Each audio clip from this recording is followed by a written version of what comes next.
All right, ladies and gentlemen, and now we're back with a new series here on the channel, which is going to be focusing on competitive best of five. So this will give you guys a little bit more of a look into the competitive scene. Granted, of course, you do get it in the ECLs and all those different formats.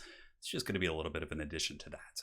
So this is going to be a best of five between myself and the GobboSlayer. This is game one, and here in this match, I did pick the Sons of Sigmar, which if you guys are looking to play in tournaments, there's a couple things or a couple points of advice I would give. One is to get really kind of familiar with, I would say, 3 factions in total. That does give you a nice range to work with, and for a best of 3, which is the standard format up until the finals of most tournaments, that'll get you through. But on top of that, you also have to take into account picks and bans. And in a best of 5 format, as the rules currently do stand, basically you pick your faction and you get to ban 1 faction of your opponents. Whereas in best of 3s, you pick and ban 2. So it's a little bit more comfortable in a best of 3. So in best of 5, you really do need to be a little bit more familiar with factions that don't have as many bad matchups for your first pick. Now, when your opponent picks and you're counter picking, that really opens up a whole range of factions. But I would say, Empire is probably one of the better choices as it pertains to a first pick faction. The really only terrible, god-awful matchup for the Sons of Sigmar is going to be the Dwarves. Dwarves just absolutely wreck Empire, and it's super heavily favored. So, but aside from that, Empire doesn't have a ton of matchups where they're super favored or they really dominate, but they don't really have bad ones either. They're really kind of an even keel faction, which is kind of represented by their roster, right? They're kind of a jack of all trades type faction. But nonetheless, I definitely would recommend the Empire as one of a good starting place for most players. They're a little bit micro intensive. You have calves, you have guns. You have to be really, on point with your nets. Many of your units will route quite easily, but once you're able to master them, you can kind of jump across to any faction across the board. Anyways, in this first match, I was the first pick and ban here, so I did pick the Empire and ban Dwarves. And for my build, we'll go over it a little bit quickly here. It's going to be Flagellant, Sigmar Sons, and more Flagellants here in the front line. Basically, you want an unbreakable front line against Greenskins. In my opinion, you can also get a little bit crazy too and mix in Greatswords sometimes. Greatswords can really dominate Greenskin front lines if they don't bring Black Orcs or Savage Orc Biggins or Elite Troops. And most of the time, Greenskin players do bring Chaff front lines against Empire, assuming it's going to be state troops or low tier stuff. But I feel like the Flagellants and Sigmar Sons are a nice middle ground. They can win many of their matchups in that front line. But more importantly, if you're going to be going for a handgunner build like I did here, a good old Sigmarite powder build, having those unbreakable troops is definitely quite nice. So we got 1, 2, 3. We do also have Volkmar the Grim. Volkmar, I think, is a good choice, with the Greenskin meta being what it is, or not even Greenskin meta, but Greenskins in general, since their last DLC with Fermented Fungi and Mither from the Hag to slow you down, are really good at sniping your lords and characters. So I like to get a lord that's kind of impervious to that. Volkmar is almost impossible to snipe for Greenskins in a really fast manner, and if they surround him with other things, right, you have the Soulfire Bombardment, which does some huge damage. So going with a bit of a Warhammer 1 build here, in the sense that I do have a Light Wizard with nets and then triple handgunner. That was very much probably the way that most Empire players, at least in my experience, played in Warhammer 1. You get triple handgunner, you get nets, and you methodically focus down all of your opponent's high value targets, just popping them right in the dome piece. Got a couple spears defending, and we do also have Knights of the Blazing Sun and 2 Empire Knights. Now, Knights of the Blazing Sun are great at killing Greenskin infantry, but also they have really good dual purpose against the Stone Trolls. Fire damage, good shock damage, also magical resist, so if they are getting Spirit Leeched or Buna'd, which isn't uncommon because of the prevalence of the Hag, they do a great job. So that's pretty much it for my build here. Now for GobboSlayer, here in this match, he does have the Forest Goblin Spider Riders on the flanks, Orc Boys stacked with Stone Trolls, relatively common. Sometimes you'll see either Goblins with Stone Trolls or Orc Boys with Stone Trolls. Really haven't been seeing too many Savage Orcs, probably because they just get punished so badly by Empire Heavy Cavalry, but to each their own, I suppose.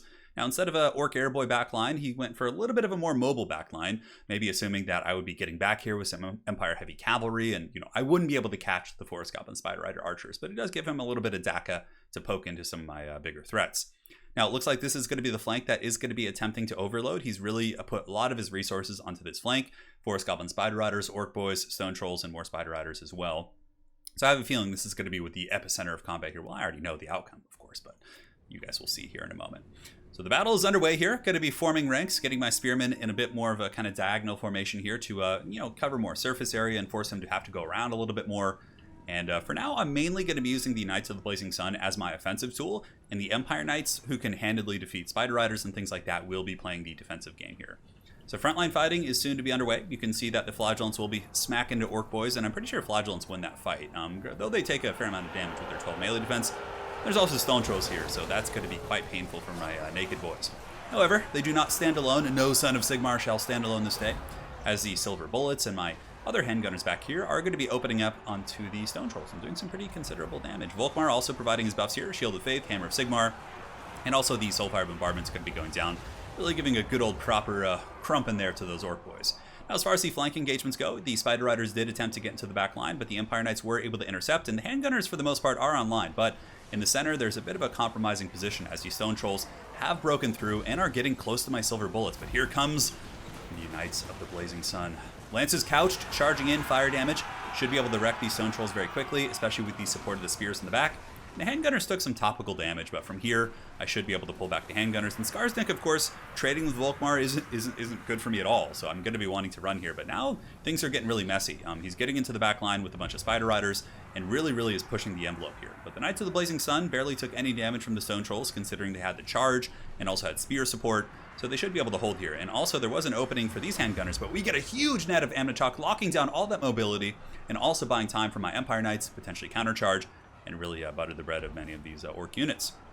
On this flank, Knights of the Blazing Sun are holding back a tide of Greenskins. We got some Orc boys, and yeah, really trading super well, up to almost 50 kills. But Fermented Fungi has gone down on Volkmar the Grim here, guys. A little bit of a dire situation.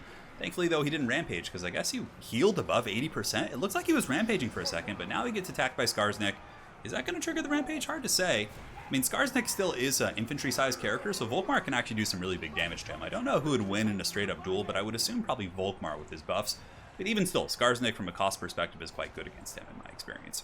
So 2 Handgunners are still functional. The Flagellants are holding in the front line against the Orc boys, and all the guns are shooting, and that's really the important thing, right? Because without the guns, I don't have too many answers against Stone Trolls, right? Stone Trolls are going to be able to butter the bread of most of my units, but I do see the Giant River Troll Hag in open field.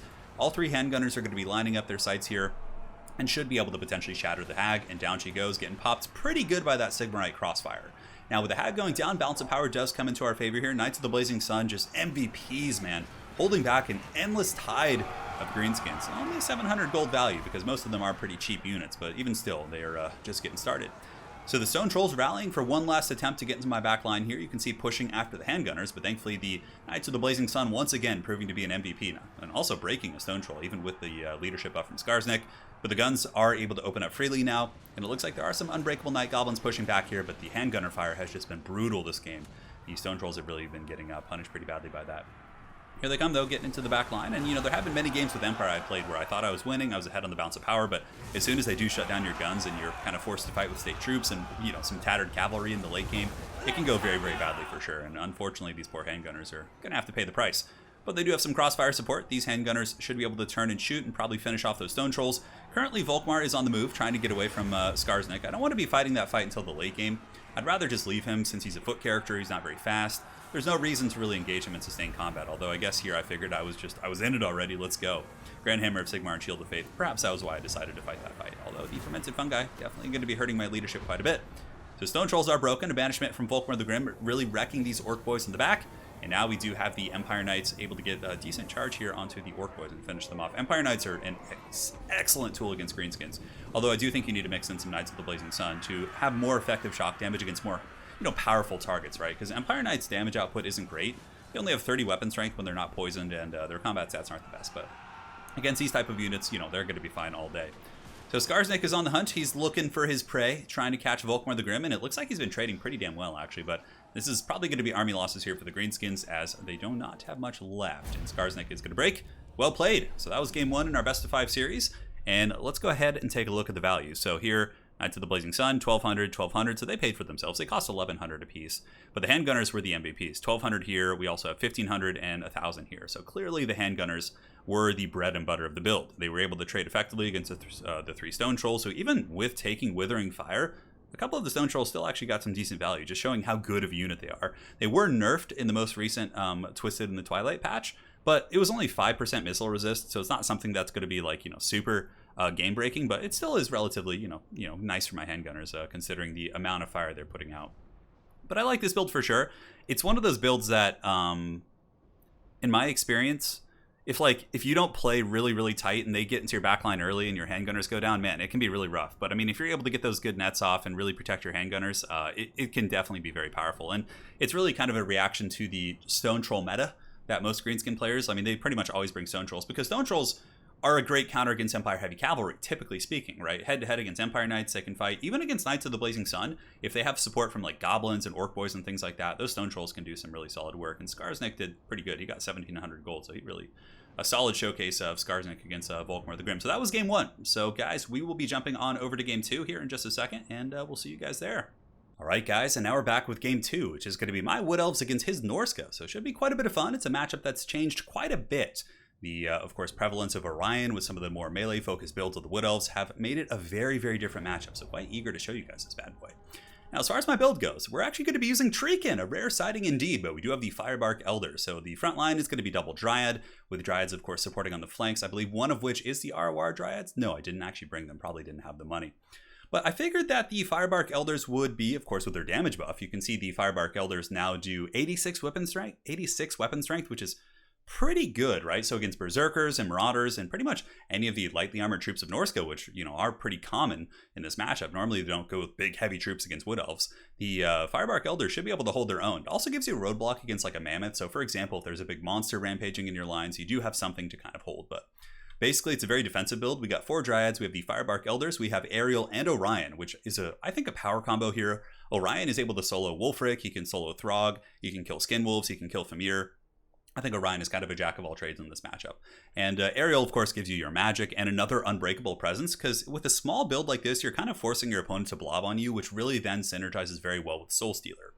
So we got the Wild Hunters of Kurnus. They've always been good in this matchup. They do have anti-large, they have magic damage, so against Skinwolves, which of course have physical resist and are large. These guys are going to be the Terminators. On top of that, we do have the Lost Sylvan Knights, which are also quite good. Norsca does have a fair amount of magic damage, but most Norscan players, in my experience, usually bring Skinwolves here, because that was the old meta, right? Like pre-DLC, Norsca was, you know, bringing Skinwolves because they traded well with Wild Riders, and you know, they didn't really need to bring like Famir in this matchup. Granted, I do think a new kind of shift in the meta might actually be Famir because of their anti-large on the great weapons and also the magic damage against Lost Sylvan Knights. So that's pretty much it. It's a very, very tight build. We do also have some Glade Riders in the back. So now for the GobboSlayer, he's got Marauders into the front, Marauder Horsemen in the secondary, which should be quite good. Marauder Horsemen poking into my Lost Sylvan Knights or my Wild Riders should be very strong, and also against Orion and Ariel. He does have Shadow Magic as well. Ooh, nice. He brought Pit of Shades. Yeah, Pit of Shades really, really good against the Lost Sylvan Knights if you can catch them. And he has Wulfric and a bunch of Hounds and some Condom Wolves with armor in the back. Okay, so the Armored Skin Wolves should be quite a bit better against my Wild Hunters here. And yeah, very small map, guys. Let's get this party started and see how the battle goes. So the frontline fight will be underway here in just a moment as the Dryads slam here into the Norscan Ice Wolves. But a huge charge coming in from the Norscan Houndos, doing some big damage against my poor Dryads. But we'll see how they start to fare in sustained combat. On the flank here, we do have the Lost Sylvan Knights engaging with some Dryads. I was trying to kind of bunker bust his weaker flank here, but here you can see a nice little Seafang going down, kind of doing some topical damage to the Dryads. But I was trying to bunker bust here and just kind of flank this direction. And there you can see Ariel does have the Oak of Ages Acorn doing some nice slash damage against those Marauders. But for the most part, I saw him kind of retaliating with a bunch of Hounds and Beasts of Tashnar, so I was kind of getting a little bit nervous. Plus, I saw that he was doing good magic damage using the Melkoth Mystifying Miasma, and Pit of Shades, of course, was in the back pocket. So really, really kind of a tense situation here. But Terror Routes on the lower tier troops, plus the support of the Winterheart Guard coming in, should lead to a pretty good engagement. And there's the Pit of Shades. Watch the damage on this, guys. Pit of Shades doing some fat damage. Really nice play there by the GobboSlayer. You can see the Lost Sylvan Knights. I react with the Berry Wine, but I think it's too little too late. Those Lost Sylvan Knights are in some big trouble. Beautiful play there by the GobboSlayer. Now, as far as this engagement goes, it's going a little bit better for me. I would say many of the frontline troops, including the Skinwolves for Norsca, are getting quite beat up, and the Wild Hunters of Kurnus were also able to get a good engagement on Wulfric. And yeah, you can see the Pit of Shades was able to actually break my Great Stag Knights and push them off. Brutal, brutal stuff indeed. But we're trading pretty evenly. You can see Wulfric with Scroll of Shielding is holding his own, but Orion, the Glade Riders, and the anti-large Wild Hunters of Kurnus are getting some huge damage on him. And we still have the Winterheart Guard in very good shape. Ariel's healthy, and the Treekin are actually, you know, durable. They're really, really holding on there. But balance of power is pretty damn even right now. I would say we both traded some very valuable assets. The Great Stag Knights being pushed off definitely hurts, but they should come back. They've created good separation, and the Norskins were a little bit behind on the pursuit here, so I should be able to get those back and have them start being useful again. As far as the block fight goes, Ariel and Orion both, of course, cause terror, so many of the Marauders and lower tier troops are going to be struggling there, and Orion is just going balls deep, hunting down Wulfric. You can see the Master of the Wild Hunts is right up on this Mammoth, and he is not letting that thing get away easily. However, a nice countercharge coming in from the Condom Wolves here is going to be holding Orion back, and Skin Wolves are pretty good against Orion. They have good damage output with their high DPS, and their, you know, they don't really need armor against Orion. But we were able to rally our glorious Great Stag Knights here, and we do get some help coming in from the Wild Hunters of Kurnus. I knew that if the Great Stag Knights went off the battlefield, I could potentially be in a losing situation. I really need that mobility and that power, so I save them with the Wild Hunters of Kurnus, and we break off the pursuit tools, including the Norscan Ice Wolves. while also using the Glade Riders with spears to push back those Marauder Horsemen. Over here in this fight, though, it's pretty messy, but a big Soul Stealer coming down, and this is what I was talking about, right? Like, Orion and Ariel are often the last things left, and many people, of course, myself included, will just go in and try and finish them off, but that opens up Soul Stealer. We get a big one right there. It breaks the Skin Wolves. We were also able to take out the Famir Balefiend caster, which means no more magic damage coming from him to help deal with the Great Stag Knights, which are still very much a presence here on the battlefield. And Wulfric is being hunted by the Angry Fairy Queen, as well as Orion there, while Hawk's Talon should be dropping here in the back against these Marauder Horsemen. Now back in combat, the Great Stag Knights still getting really, really beat up, but I need them in the late game just to have a mobile terror outpiece. Not that I don't, not that I'm lacking terror really. I do have Orion and Ariel, but they're much more mobile and can really stick and move and break off things like these Marauder Horsemen, which unfortunately for me are getting a nice volley fire. They're working down my Treekin, it looks like, and some of the shots are going into Ariel as well. But so far the Treekin are a nice anchor, because without the Treekin here, and, the Winterheart Guard as well, I'd be completely unbuffered, right? And then the Skin Wolves would be just tearing into Ariel, which would be big damage. But many of the Skin Wolves' attack animations are going into the Firebark Elders, which means that Ariel is able to kind of survive a little bit longer, and things are going better in that respect. So a little bit of a wild attack here by Wulfric, coming in actually attacking the Great Stag Knights plus the Wild Hunters, but the Wild Hunters are anti-large, and the Great Stag Knights have huge AP and damage output. So this will probably be the end of Wulfric. I think that the Wild Hunters of Kurnus should be able to finish this bad boy off. -14, -20, -25. Down goes the big Chungus. He's going to be falling to the DPS from the Wild Hunters of Kurnus, plus the Lost Sylvan Knights. So from here, it's definitely going to be very tough for Norsca. If we look around the battlefield, you can see there are some very tattered Skin Wolves, I think, on the periphery. Some coming back here. But the fact that Orion and Ariel are both very, very healthy, is going to make a big problem here. Although the Firebark Elders do eventually break. But, even though they don't earn their gold back in terms of damage from holding and allowing Orion and Ariel to do the damage, I think they definitely pay for themselves. So a big old charge coming in from the Wood Elf Christmas Cavalry. And so Christmas is coming early, boys. As the Wild Riders and the big old Wild Hunters of Kurnus, or the Glade Knights. Glade Knights, Great Stag Knights, god damn it, can't remember, are going to be charging in. And Skin Wolves do have Frenzy, if I'm not mistaken. So they are immune to Psychology while they're healthy. But when they get really damaged, Skin Wolves can be routed off the battlefield relatively well. So here comes the Stag Knights, as well as the Dryads and some of these other units. And it looks like the Skin Wolves with armor are going to be getting broken here by Orion and Ariel. So I don't see much else Norsca can do at this point. We'll do a little bit of fast forwarding, see if there's any Benny Hill action that could perhaps arise, but mainly just trying to chase off many of the Norscan elements. GobboSlayer doing a good job rallying his forces here, but I think we both realized at that point the game was indeed over. So we'll take a look at the breakdown here. We do have Orion. I would imagine he did a shit ton of damage. Yeah, 2,000. That was against Wulfric mostly. Wulfric was definitely having problems there. And Ariel, 2,200. Sylvan Knights, 1,200. Wild Riders, 1,200. So pretty good value on most of my big expensive units. Treekin only 520, and the Dryads, of course, kind of got crumped. But that's their job. They're just kind of your chaff infantry there. And 700. Now for his army, Wulfric didn't do bad considering how much of a beating he was taking from Orion. And yeah, I don't know. I think Norsca...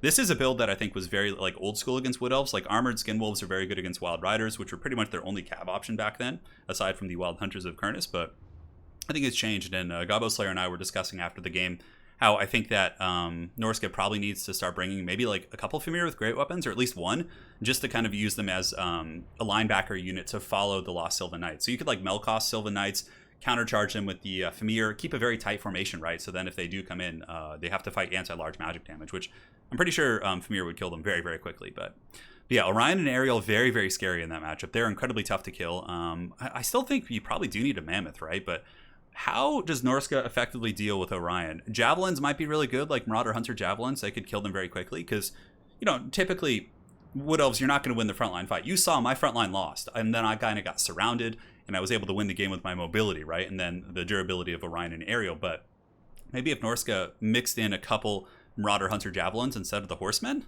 I don't know. Yeah, something to think about. Definitely will require some theory crafting, but well played to GobboSlayer. That was game 2, guys. And now we're going to head on over to game 3. All right, guys, and now we're back with game 3, which is going to be my Skaven against his Tomb Kings as far as my ban goes. I did pick Skaven banning Vampire Counts. I think probably the only matchup that's probably not great for Skaven, I think there's 2 that are bad for Skaven in the current meta. I think Skaven should probably always be banning Vampire Counts and Wood Elves. Wood Elves are definitely very tough for Skaven to deal with. Granted, they can win it. Skaven, I think, are an S-tier faction. I honestly think Skaven might be one of the best factions in the game right now, though they still have many of their old weaknesses against undead factions. I think Tomb Kings have a good matchup against Skaven, or at least an even one. I think Vampire Counts have a good matchup against Skaven, maybe slightly favored for the Vampire Counts, and I think Wood Elves also have a favored matchup against Skaven. But aside from those 3, I think banning Wood Elves and Counts is the right way to go. I think that normally you can, of course, fight against Tomb Kings, but in this case, I did ban the Vampire Counts. That was my one ban. So for my army here, it's going to be Skaven Slaves in the front, a little bit spread out. Probably should have had my army a little bit tighter. That was something that I had been discussing with Hadri, who of course has been training me in the ways of Skaven, but I do think having a little bit more of a narrow formation is better for Skaven, especially against Tomb Kings who are excellent at swarming. And you can see GobboSlayer here with a very nice build. Nehekar Horsemen, Skeleton Horsemen Archers, a lot of mobility to really compromise many of my vital positions in my army. But in the front, it's going to be Skaven Slaves. We have double Poison Wind Globadier. In the back, it's going to be a bunch of Skaven Slave Slingers just for some cheap poke. And we do also have a couple Triads. So we do have the Ixchus Triads, the Arwar Triads here, and more Eshin Triads. Now, in my experience, dealing with the big Tomb Kings monsters can be a little bit of a pain. And granted, we have some new tools. We have Throt, we do also have the Norsca's Hellion, but having something like this in the late game to chase Ushopti Grapos, to deal with Ushopti, fight Tomb Scorpions, things like that, I've actually found them to win me a fair amount of games. So we do have a double Eshin Triad and Clan Rat Spears in the back with Wolf Rats as a countercharge unit. So when he comes in with Nehekar Horsemen, I then countercharge with Wolf Rats. You don't want Wolf Rats to take a head-on charge. Granted, it happens to me pretty much every game I use them, but I definitely would recommend avoiding them. We have Throt, Plague Priest, and Norsca's Hellion. Norsca's Hellion plus Throt, certainly a powerful combo, especially with Creature Killer from Throt. You can usually fight back against the big monsters. So on the flank here, we got Nehekar Horsemen 1, 2, 3, and two of those. Skeleton Horsemen Archers, and more Skeleton Horsemen Archers, which is a great choice. Skeleton Horsemen Archers can outmaneuver many of my units and can also shoot at my Rat Ogres and big squishy Molder monsters and really are generally pretty safe in the process. More Nehekar Horsemen, frontline's going to be Warriors, and it looks like it is going to be Cetra with the Khemrian War Sphinx. So some big scary monsters for sure. Whenever I play Skaven, I always get a little bit nervous when I see like a big wide army like this. I'm like, oh god, I'm going to get enveloped. And if you guys are playing against Skaven, you definitely do not want to go elite. Skaven are exceptional at killing elite infantry and things like that. You want to go very wide, and you can see here GobboSlayer has done a very good job of doing that. So the first waves of carrion are going to be landing. It looks like landing on top of my Globadiers, trying to shut those guys down as I do drop some poison globes here onto the Skeleton Warriors. And yeah, this is going to be a big flank punishment. Here comes the Skeletons. I do have my Clan Rat Spears forming ranks, and also the Rat Ogres should be able to defend off those carrion. But for the most part, it looks like the Tomb Kings have halted their advance. Nope, they're going to be going in pretty hard. So here they come, charging into my Skaven Slave Slingers, but Clan Rat Spears are there to defend that situation and mainly just trying to peel the carrion. A very, very messy wild fight right now. But here's what you want to do. You see the Skaven Slaves taking a beating. You then countercharge with Wolf Rats. Wolf Rats with poison will make it very difficult for Skeleton Horsemen to get away. But we're going for the Lord kill, man. Throt the Unclean, able to summon some Rat Ogres on top of Cetra. And Cetra is going to be struggling to get away. And Throt, of course, is very, very good at sticking on enemy lords with his 95 speed. This bad boy is able to hunt. And also we do have a Plague Priest and a Rat Ogre blocking his escape here. So hopefully we'll be able to keep that bad boy in check. Now, as far as the frontline fighting goes, it looks like it's a bit of a wash, just chaff on chaff here. And the Clan Rat Spears are actually able to hold their own and force back this Nehekar Horseman army. And Rat Ogres here are fighting that Khemrian War Sphinx. And probably a losing fight, mind you, but it will be able to kind of keep that guy in check there. So here comes Cetra the Imperishable getting Molder mashed here. Pretty hardcore. The Norsca's Hellion does have Creature Killer, so now all these dudes have bonus versus large. And Cetra is able to kind of get away, but he does actually go down to the attacks from the Hellion as well as Throt the Unclean, and the Ixchus Triads probably would have been able to clean him up. So having killed the very expensive centerpiece, which of course is also their caster, you can see the bounce of power does come very, very heavily into our favor as we are able to finish off some of the Nehekar Horsemen. The center mass engagement went pretty good. We still have the Globadiers, but over here it's been a little bit of a disaster for the Skaven. The Clan Rats of Spears are being punished badly. The Nehekar Horsemen broke my Rat Ogres. They're killing my Slingers here. So now I've been forced into a bit of a classic Skaven blob. But the really important thing is I do have my Globadiers. I have both of them online here. I have my Triads, which are going to be exceptional against all the cavalry units. I have Wolf Rats, I have Throt, and I also have the Norsca's Hellion. So most of the damage I've taken on the flanks has been more or less superficial. It's been like Clan Rats and Skaven Slaves and things like that. So it's not going to be something that probably will get the Tomb Kings back into this game, but we will see. So here the Rat Ogres continuing to fight the Ushopti summon. Skeleton Horseman Archers are shooting at Throt, but he's very swift, so I should be able to maneuver away. But here the Skeleton Horseman Archers are going to be jumping in, going after my Globadiers. So seeing that they did commit to the fight, the Norsca's Hellion is going to be coming in with a Space Jam attack, but unfortunately I am blocked by my Globadier here, and they're able to get a little bit of separation, but for the most part, Globes are pretty resilient against such attacks. They do have 100 armor, which just makes them actually surprisingly tough to kill. And the Globadiers now throwing some fat balls here at the Ushopti, and Throt the Unclean, a very, very good anti-large tool, even though he doesn't technically have anti-large, he still has Creature Killer. Good general stats. We're going to be piling in and supporting the Ixchus Triad clones right there, which are definitely doing some very, very solid work. Now, if we take a big macro look at the battlefield, I do have a fair amount of Skaven coming back here. I do also have some Wolf Rats coming back from the rally. And yeah, Skaven Slaves and just Haggard units all over the battlefield are going to be making their way back in. But Yeah, the Globadier is just doing fat damage. Like, even if they just tickle the pickle, they just hit all those units with the Poison Globe effect. That is so much damage and so much value. And here's another Globe Volley going into the Skeleton Horsemen, or Skeleton Warriors here. And now the Eshin Triads are going to be piling in, which is probably a mistake, honestly, because they're going to be taking that poison damage, and they aren't a cheap unit. But I just wanted to protect my globes and make sure nothing was able to get on them, even infantry. So Thrott's going to be coming in, the giant angry hamster, leaping, the Chungus hamster, going after the Khemrian War Sphinx, and we do have the Morse Guitars Hellion, the Mutant Rat Ogre, coming with his big Pimp Claw as well, and we're going to be hunting down the big old Khemrian War Sphinx here, and trying to get that guy down, but he's still causing a fair amount of disruption, and despite GobboSlayer losing his lore, he's scrapping very, very well here, and, you know, getting some really nice compromising positions on my army. For example here, these Nehekar Horsemen are going to be slamming into the Globadiers, shutting them down probably, but with Throt and the Morse Guitars Hellion being healthy, Wolf Rats and, you know, my Plague Priest, and I still have Magic, there's just too many tools for the Tomb Kings to really scrap back at this point, and the Tomb Kings are going to be disintegrating due to army losses, and that is going to be the series. So well played, certainly quite a bit of fun. That game, you know, really just came down to one mistake. I think if Cetra had lived, it would have been a long and contentious game, but Cetra getting caught in, you know, basically a 3v1, Morse Guitars, Throt plus a Plague Priest, and also anti-large Triads and Rat Ogres, it was just too much for him. Because Creature Killer giving anti-large to the summoned Rat Ogres, it's incredibly strong. You definitely have to be careful for that. But I did like his build, honestly. I thought it was good. I think the Skeleton Horseman Archers are quite nice. They generally accrue some pretty good value. He had swarming units. He had 2 big monsters. Mainly, I think it's just more about, and I'm sure, you know, just staying safe with Cetra and the War Sphinx until you're able to swarm them properly and then going in for the kill. But Skaven, you know, again, they've changed quite a bit. You can't quite take the same approach to dealing with them as you could before. Now they have the tools to fight back against your constructs. Whereas before it was kind of haggard, like you had to use like Deathmaster or, you know, yeah, there was some other options, I guess, like Hell Pit Abomination, but Hell Pits are so slow and like, you know, not maneuverable at all, and the Horseman Archers can just kill them, and like it wasn't fun before. This matchup actually was quite miserable for Skaven to play pre-DLC. I feel like now it's an even matchup, but again, you just have to kind of adjust for the speedy monsters.